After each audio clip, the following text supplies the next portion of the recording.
Kilalanin ang bagong updated na lineup ng Magnolia Chicken Team Plados Hotshots para ngayong PBA Season 50. Jeric Ahanmisi, 6'1", 185 pounds. Siya ay isang kilalang sharpshooter na may kakayahang mag-score mula sa iba't ibang anggulo, kabilang ang 3-point line at 4-point line. Nakapagtala na siya ng back-to-back 4-pointers at 3 4-pointers sa isang laro. Nakakapaglaro siya bilang shooting guard at may kakayahang mag-score at magbigay ng assists. Sa kanyang karera sa PBA, siya ay nag-average ng 4.7 points per game, 1.2 rebounds per game, at 0.7 assists kada laro, 32% sa 3-point line at 76% sa free throw line sa kanyang 2024 hanggang 2025 PBA Season 49 averages. Sa kasalukuyan, si Jeric Ahanmisi ay patuloy na nagpapakita ng kanyang kakayahan bilang isang mahalagang manlalaro para sa koponan ng Magnolia Hotshots. Paul Lee, 6 foot, 200 pounds. Siya ay isang kilalang basketball player sa Pilipinas na naglalaro bilang shooting guard at point guard para sa Magnolia Chicken Team Plados Hotshots sa PBA. Siya ay mahusay na playmaker at sa pag-shoot ng bola, lalo na sa 3-point line, na may shooting percentage na 35.3% sa kanyang karera. Nakakapaglaro siya bilang shooting guard at point guard, na nagbibigay ng flexibility sa koponan. Nag-a-average siya ng 11.1 points per game, 3.3 rebound per game, 4.3 assists per game, 0.7 steal per game, 35% sa 3-point line at 85% sa free throw line sa kanyang 2024 hanggang 2025 PBA Season 49 averages. Siya ay may karanasan sa paglalaro sa PBA at naging bahagi ng Philippine National Team. Nakatanggap siya ng maraming parangal, kabilang ang PBA Finals MVP, PBA Best Player of the Conference, at PBA All-Star Game MVP. Bilang isang manlalaro, si Paul Lee ay kilala sa kanyang mahusay na pag-shoot at pagiging versatile sa court. Siya ay isang mahalagang bahagi ng koponan ng Magnolia at patuloy na nagpapakita ng kanyang kakayahan sa mga laro. Ian Sangalang, 6'7", 212 pounds. Siya ay isang mahusay na basketball player sa Pilipinas na naglalaro bilang power forward para sa Magnolia Chicken Team Plados Hotshots sa PBA. Siya ay may kakayahang mag-score ng mahusay sa court, na may shooting percentage na 53.9% sa kanyang karera. Nakapagtala na siya ng career-high 32 points sa isang laro. Nag-a-average siya ng 11.2 points per game, 5.2 rebound per game, 1.3 assists per game, 0.5 steal per game, 0.5 blocks per game, 63% sa free throw line sa kanyang 2024 hanggang 2025 PBA Season 49 averages. Siya ay may karanasan sa paglalaro sa PBA at naging bahagi ng ilang koponan, kabilang ang Sunmig Super Coffee at Magnolia Hotshots. Nakapagtala na siya ng 4 na PBA championships at nagwagi ng PBA Comeback Player of the Year Award. Nakapagkamit na siya ng maraming parangal, kabilang ang PBA Mythical Second Team at PBA All-Rookie Team. Mark Barroca, 5'10", 170 pounds. Siya ay mahusay na point guard na naglalaro para sa Magnolia Chicken Team Plados Hotshots sa PBA. Nakakapagtala siya ng puntos sa pamamagitan ng kanyang mga shots, kabilang ang mga 3-pointers at jumpers. Nakapagtala na siya ng 13 points sa isang laro at 20 points sa ibang okasyon. Nag-a-average siya ng 10.8 points per game, 3.5 rebound per game, 6.1 assist per game, 1.4 steal per game, 30% sa 3-point line, at 74% sa free throw line sa kanyang 2024 hanggang 2025 PBA Season 49 averages. May kakayahan siyang magbigay ng assist sa kanyang mga kasama sa koponan, na nagbibigay ng malaking kontribusyon sa kanilang mga panalo. Nakakapaglaro siya ng mahusay sa depensa, na nagbibigay ng pressure sa kalaban at nakakapaglimita sa kanilang mga scoring opportunities. Siya ay may karanasan sa paglalaro sa PBA at nakapaglaro na siya ng mahahalagang minuto sa mga laro, kabilang ang mga playoff games. Nakakapagpakita siya ng liderato sa koponan, na nagbibigay ng inspirasyon sa kanyang mga kasama sa koponan. Bagaman may mga pagkakataon na nahaharap siya sa mga disiplinaryong aksyon, patuloy na ipinapakita ni Mark Barroca ang kanyang kakayahan bilang isang manlalaro sa PBA. Peter Alfaro, 5'11", siya ay isang mahusay na player na naglalaro para sa Magnolia Chicken Team Plados Hotshots sa PBA. Nakakapagtala siya ng puntos sa pamamagitan ng kanyang mga shots. Kabilang ang mga 3-pointers, nakapagtala na siya ng 14 points sa isang laro. Nakakapaglaro siya ng mahusay sa depensa, na nagbibigay ng pressure sa kalaban at nakakapaglimita sa kanilang mga scoring opportunities. Nakikita siyang nag-pull up para sa 3-pointer laban sa depensa ng kalaban. Siya ay may karanasan sa paglalaro sa PBA at nakapaglaro na siya ng mahahalagang minuto sa mga laro. Siya ay sumali sa Magnolia Chicken Team Plados Hotshots bilang isang rookie free agent noong August 3, 2024, matapos maging third pick sa third round ng PBA Season 49 draft ng Terra Firma Jeep, ngunit nabigo silang magkasundo. Bilang isang manlalaro, si Peter Alfaro ay isang mahalagang bahagi ng koponan ng Magnolia, na nagbibigay ng malaking kontribusyon sa kanilang mga panalo. Rome De La Rosa, 6'3", 185 pounds. Siya ay isang mahusay na player na naglalaro bilang small forward para sa Magnolia Chicken Team Plados Hotshots sa PBA.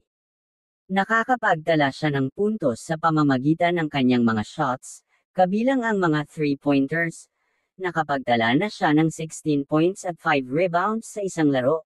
Nag-a-average siya ng 5.3 points per game, 2.4 rebound per game, 1.1 assist per game, 0.3 steal per game, 33% sa 3-point area at 84% sa fifth row line sa kanyang 2024 hanggang 2025 PBA Season 49 averages. May kakayahan siya sa depensa, na nagbibigay ng pressure sa kalaban at nakakapaglimita sa kanilang mga scoring opportunities. Siya ay may karanasan sa paglalaro sa PBA at nakapaglaro na siya ng mahahalagang minuto sa mga laro, kabilang ang mga playoff games. Nakakapagpakita siya ng liderato sa koponan, na nagbibigay ng inspirasyon sa kanyang mga kasama sa koponan. Nakapagkamit na siya ng mga parangal, kabilang ang PBA Champion at PBA All-Defensive Team. Bilang isang manlalaro, si Rome De La Rosa ay isang mahalagang bahagi ng koponan ng Magnolia, na nagbibigay ng malaking kontribusyon sa kanilang mga panalo. Xavier Lucero, 6'6", 205 pounds. Siya ay isang mahusay na manlalaro ng Magnolia Chicken Team Plados Hotshots sa PBA. Nakakapagtala siya ng puntos sa pamamagitan ng kanyang mga shots. Kabilang ang mga 3-pointers, nakapagtala na siya ng 17 points. 14 points, at 16 points sa iba't ibang laro. Nakakuha siya ng rebound sa mga laro. Kabilang ang 9 rebounds sa isang laro laban sa Terra Firma. May kakayahan siya sa depensa, na nagbibigay ng pressure sa kalaban at nakakapaglimita sa kanilang mga scoring opportunities. Siya ay kilala sa kanyang kahusayan sa pagtalon at pagtakbo, na nagbibigay ng malaking kontribusyon sa kanyang mga kakayahan sa court. Nakikita siyang naglalaro bilang small forward at power forward, na nagbibigay ng flexibility sa koponan ng Magnolia. Bilang isang sophomore player, si Xavier Lucero ay patuloy na nagpapakita ng kanyang potensyal at kakayahan sa PBA. Nakapagtala na siya ng average na 18.2 points per game, 7.8 rebound per game, 2.0 assist per game, 2.0 steal per game, 1.5 blocks per day, 42% sa 3-point line, 87% sa fifth row line sa kanyang 2024 hanggang 2025 PBA Season 49 averages. May mga eksperto na naniniwala na siya ay dapat na simulan bilang starter sa koponan ng Magnolia upang mapalakas ang kanilang mga pagkakataon sa playoffs. Joseph Arevalo, 6'4", 198 pounds. Siya ay isang mahusay na manlalaro ng Magnolia Chicken Team Plados Hotshots sa PBA. Nakakapagtala siya ng puntos sa pamamagitan ng kanyang mga shots, kabilang ang mga 3-pointers. Nakapagtala siya ng 15 points sa isang laro, kung saan siyam sa mga puntos niya ay sa final quarter. May kakayahan siya sa depensa, na nagbibigay ng pressure sa kalaban at nakakapaglimita sa kanilang mga scoring opportunities. Nakikita siyang nagbibigay ng importansya sa mga intangibles at hustle sa depensa. Nakikita siyang nagtutulungan sa mga kapwa niya manlalaro. Kabilang ang mga veterano tulad nina Mark Barroca, Paul Lee. Nakakapag-adjust siya agad sa koponan dahil sa gabay ng mga veterano. May karanasan siya sa paglalaro ng 3-on-3 basketball, kung saan nakapaglaro siya para sa Pure Foods TJ Titans at nakapagkamit ng mga titulo. Nakapaglaro siya para sa Gilas 3-on-3 sa FIBA Asia Cup at sa 32nd Southeast Asian Games, kung saan nakapag-uwi siya ng silver medal para sa Pilipinas. Siya ay nag-a-average ng 6.0 points per game, 1.5 rebound per game, 0.3 assist per game, 30% sa 3-point line, 70% sa free throw line sa kanyang 2024 hanggang 2025 PBA Season 49 averages. Jeren Lastimosa, 5'11", siya ay may kakayahan sa Magnolia Hotshots na nakabase sa kanyang mga katangian bilang isang point guard. Nakikita siyang magaling sa pag-organisa ng mga plays at pagbibigay ng direction sa mga kapwa niya manlalaro. May kakayahan siya sa pag-shoot ng bola, kahit sa mga mahihirap na anggulo.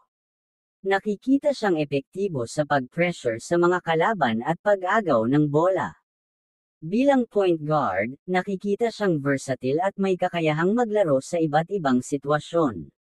Bilang isang rookie, si Lastimosa ay pinirmahan ng Magnolia ng 3 taong kontrata at inaasahang magiging mahalagang bahagi ng koponan sa hinaharap.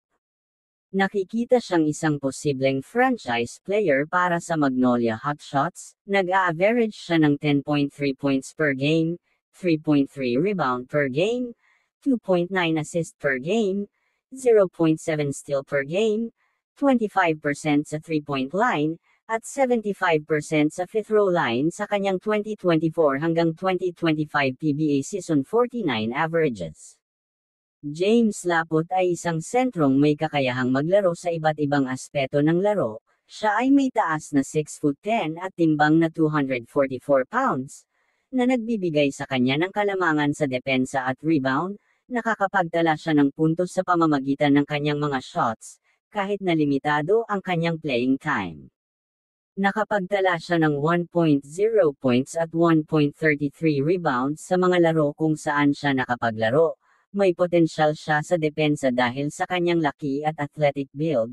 Nakikita siyang may kakayahang matuto at mag-improve sa tulong ng mga veterano tulad nina Ian Sangalang at Rafi Rivas. Ayon kay Coach Chito Victorero, kailangan ni Laput ng pasensya at pagtutulungan upang mapaunlad ang kanyang kakayahan. Pinapayo niya si James Laput na mag-focus sa pag-improve ng kanyang skills at makinig sa mga payo ng mga coaches. Siya ay nag-a-average ng 4.2 points per game, 2.6 rebound per game, 0.1 assist per game, 60% sa field goal percentage at 83% sa free throw line sa kanyang 2024 hanggang 2025 PBA Season 49 averages. Sa kasalukuyan, limitado ang playing time ni Laput dahil sa mga match-ups at ibang estratehiya ng koponan. Ngunit may pag-asa pa rin na mapaunlad niya ang kanyang kakayahan at maging mahalagang bahagi ng Magnolia Hotshots. R.S. Dionisio, 6'4", siya ay isang mahusay na manlalaro ng Magnolia Hotshots sa PBA. Nakakapagtala siya ng puntos sa pamamagitan ng kanyang mga shots. Kabilang ang mga 3-pointers, nakapagtala siya ng career-high 30 points sa isang laro, kung saan siyam sa mga puntos niya ay galing sa 3-pointers. Bilang power forward, small forward, nakikita siyang versatile at may kakayahang maglaro sa iba't ibang sitwasyon. May kakayahan siya sa depensa, na nagbibigay ng pressure sa kalaban at nakakapaglimita sa kanilang mga scoring opportunities. Nakikita siyang nagtutulungan sa mga kapwa niya manlalaro upang makamit ang mga panalo. Nag-a-average siya ng 6.3 points per game, 3.7 rebound per game, 0.7 assist per game. 34% sa 3-point line, 85% sa free throw line sa kanyang 2024 hanggang 2025 PBA Season 49 averages. Noong September 2024, nakapagtala siya ng franchise record na 3-pointer sa isang laro at nagbigay ng malaking kontribusyon sa panalo ng Magnolia laban sa Northport. Nakita siya ng coach bilang isang manlalaro na may potensyal na lumago at mag-improve pa sa hinaharap. Jed Mendoza, 5'10", 160 pounds. Siya ay isang mahusay na backup guard sa Magnolia Hotshots. Nakikita siyang nagbibigay ng mahahalagang kontribusyon sa koponan kahit na hindi siya ang pangunahing manlalaro. Sa isang laro laban sa NLEX, nakapagtala siya ng 8 puntos. 5 rebounds, 1 assist, 3 steals, at 1 block. Nakikita siyang isang maaasahang backup guard na kayang maglaro sa iba't ibang sitwasyon. Sa isang laro laban sa San Miguel, nakapaglaro siya ng 5 minuto at nakapagtala ng 2 steals at 1 assist. Bilang backup guard, nakikita siyang versatile at may kakayahang maglaro sa iba't ibang posisyon. Nakikita siyang nagtutulungan sa mga kapwa niya manlalaro upang makamit ang mga panalo. Siya ay nag-a-average ng 3.6 points per game, 1.3 rebound per game, 0.3 assist per game, 50% sa 3-point line at 100% sa free throw line sa kanyang buong PBA season averages.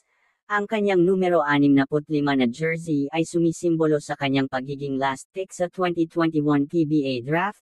Ngunit patuloy niyang pinapakitang mayroon siyang potensyal na magtagumpay sa liga. Russell Ascoto, forward center, 6'6", 200 pounds. Siya ay isang mahusay na manlalaro ng Magnolia Hotshots sa PBA. Nakikita siyang nagbibigay ng mahahalagang kontribusyon sa koponan kahit na hindi siya ang pangunahing manlalaro. Sa isang laro laban sa Converge, nakapagtala siya ng 11 puntos sa unang hati ng laro. Nakikita siyang isang maaasahang center, power forward na kayang maglaro sa iba't ibang sitwasyon. Nakapagtala siya ng 3 puntos, 3 rebounds, 1 assist, at 1 steal sa isang laro laban sa San Miguel, bilang isang 6'6" na forward. Nakikita siyang versatile at may kakayahang maglaro sa iba't ibang posisyon. Nakikita siyang nagtutulungan sa mga kapwa niya manlalaro upang makamit ang mga panalo. Nag-a-average siya ng 3.9 points per game, 1.8 rebound per game, 0.4 assist per game, 50% field goal percentage sa kanyang 2024 hanggang 2025 PBA Season 49 averages. Noong Agosto taong 2024, nakapag-sign siya ng bagong kontrata sa Magnolia kasama si Joseph Ariabo, na magtatagal hanggang sa PBA Season 50. Paulo Taha, guard, 6 foot, 180 pounds. Siya ang bagong manlalaro ng Magnolia Chicken Team Plados Hotshots sa Philippine Basketball Association PBA. Nakikita siyang nagbibigay ng mahahalagang kontribusyon sa koponan kahit na hindi siya ang pangunahing manlalaro. Sa isang laro laban sa Barangay Ginebra, nakapagtala siya ng 11 puntos, 3 assists, at 3 steals. Nakikita siyang may kakayahang mag-score ng puntos sa iba't ibang sitwasyon. Nakapagtala siya ng career-high 29 points sa isang laro laban sa Barangay Ginebra. Bilang isang 6-foot guard, nakikita siyang versatile at may kakayahang maglaro sa iba't ibang posisyon. Nakikita siyang nagtutulungan sa mga kapwa niya manlalaro upang makamit ang mga panalo. Nag-a-average siya ng 3.5 points per game, 0.8 rebound per game, 0.6 assist per game, 37% sa 3-point line, 0.4 steal per game, 57% sa free throw line sa kanyang 2024 hanggang 2025 PBA Season 49 averages. Noong Marso taong 2025, nakapagtala siya ng 11 puntos, 3 assists, at 3 steals sa isang laro laban sa Barangay Ginebra, na nagbigay ng panalo sa Northport. At yan ang pinakabagong updated na lineup ng Magnolia Chicken Team Plados Hotshots ngayong PBA Season 50.